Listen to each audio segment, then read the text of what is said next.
తెలుగు రాష్ట్రాల్లో ఎండలు దంచుకొడుతున్నాయి. ప్రయాణికులు ప్రజలు సేద తీరడానికి షెల్టర్లు లేకపోవడంతో ప్రజలు తీవ్ర ఇబ్బందులు పడుతున్నారు.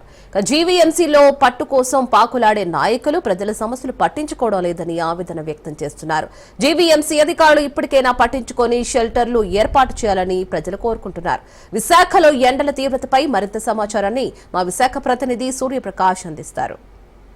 విశాఖపట్నంలో ఎక్కడ చూసినా సరే రోడ్లన్నీ కూడా ఖాళీగా అయితే దర్శనమిస్తున్నాయి. ఎక్కడ చూసినా సరే నిత్యం జనావాసాలతో కిక్కిరిసిన రోడ్లు కూడా ప్రస్తుతం అయితే చాలా ఖాళీగా నిర్మానుష్యంగా అయితే ఉండడం అయితే మనకు దృశ్యాల్లో కనిపిస్తున్నాయి.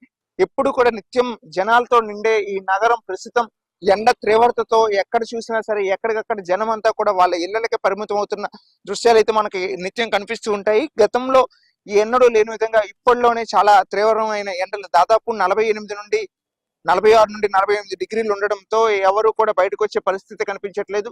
మనం చూస్తూ ఉంటాము ఈ యొక్క ప్రాంతంలో ఎప్పుడు ఈ యొక్క రోడ్లో అయితే చాలా మంది జనాలు వస్తూ వెళ్తూ ఉంటారు. కానీ ఆ రోడ్లో కూడా ప్రస్తుతం ఎవరు వచ్చే పరిస్థితి కనిపించడం లేదు. అసలు ఎందుకు ఇంత ఎండ తీవ్రత ఎక్కువైంది అనేది అయితే ఒక ఎత్తు అయితే, అలానే సేద తీరడానికి ప్రయాణికులు సేద తీరడానికి కూడా కొన్ని జనావాసాల్లో ఎక్కడికక్కడ కూడా సేద తీరడానికి జీవీఎంసీ ఎన్నో ఏర్పాట్లు చేస్తూ ఉండేది. కానీ ప్రస్తుతం జీవీఎంసీ ఏర్పాట్లు వారి యొక్క అధికార బలాన్ని నిరూపించుకోవడానికి రెండు రాజకీయ పార్టీలు కూడా కుయెత్తులు పన్నుతూ ప్రస్తుతం అయితే ఈ యొక్క ప్రజల కోసం చేయాల్సిన వాటన్నింటిని కూడా గాలికి వదిలేసిన దృశ్యాలు అయితే మనకు కనిపిస్తుంటాయి.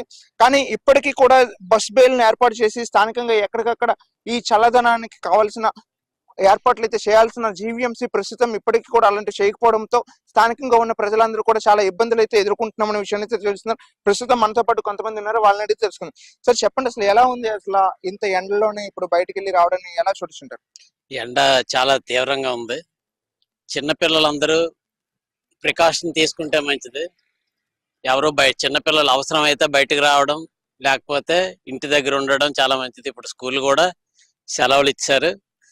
ఎవరైనా అవసరం మేరకు బయటకు వచ్చి వాళ్ళ పని చూసుకొని ఇంట్లో ఉంటే బాగుంటది. లేకపోతే చాలా తీవ్రంగా ఉన్నాయి ఎండలు. దీనివల్ల చాలా ఇబ్బందికరంగా ఉంది. అసలు గవర్నమెంట్ ఎలా తీసుకోవాలనుకున్నారు? గవర్నమెంట్ ఎటువంటి యాక్షన్ తీసుకుంటే బాగుంటది అంటారు? గవర్నమెంట్ అయితే అన్ని విధాలుగా రోడ్ల సైడ్లు అంట మంచినీరు అనేసి, మజ్జిగ అనేసి ఇలాంటి అన్ని ప్రికాషన్స్ అన్ని చేస్తున్నారు. బాకీ అంతా నార్మలే. ఇంకా వాళ్ళు అంటే వాళ్ళ ఇళ్లలో పరిమితం అయితే బాగుంటది. అవసరం మేరకు బయటకు వస్తే బాగుంటది.